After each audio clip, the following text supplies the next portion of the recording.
এই ঔষধটির নাম হচ্ছে কোয়াইট। এই কোয়াইট ট্যাবলেটের উপাদানের মধ্যে রয়েছে কিউটিয়াপিন। তো এখন আসুন যে এই কিউটিয়াপিন বা কোয়াইট 25 mg ট্যাবলেটটি কোন কোন রোগের ক্ষেত্রে ব্যবহার করা হয়। সকল রোগীদের মাথার মধ্যে এলোমেলো ভাব হয়, শরীরে কাঁপুনি সৃষ্টি হয়, মস্তিষ্ক সঠিকভাবে কাজ করে না, অতিরিক্ত ডিপ্রেশনে ভোগে, দুশ্চিন্তায় ভোগে ও নানা ধরনের মানসিক রোগে ভোগে। তো সেই ক্ষেত্রে এই কোয়াইট 25 mg ট্যাবলেটটি ব্যবহার করা হয়। এক কথায় বলা যায় সিজোফ্রেনিয়াতে ও বায়োলোপার ম্যানিয়াতে কিউটিয়াপিন নির্দেশিত।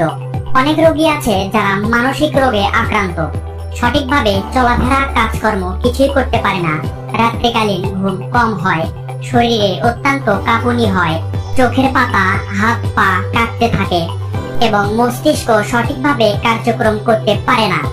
তো এই ধরনের রোগীদের ক্ষেত্রে ডাক্তারেরা এই কোয়াইট 25 mg ট্যাবলেটটি নির্দেশনা দেয়। তো এটি হলো এই ঔষধের মূল কার্যকারিতা। এখন আসুন যে এই কোয়াইট 25 mg ট্যাবলেটটি আপনারা কিভাবে সেবন করবেন, অর্থাৎ এর সঠিক সেবন বিধি জেনে রাখুন।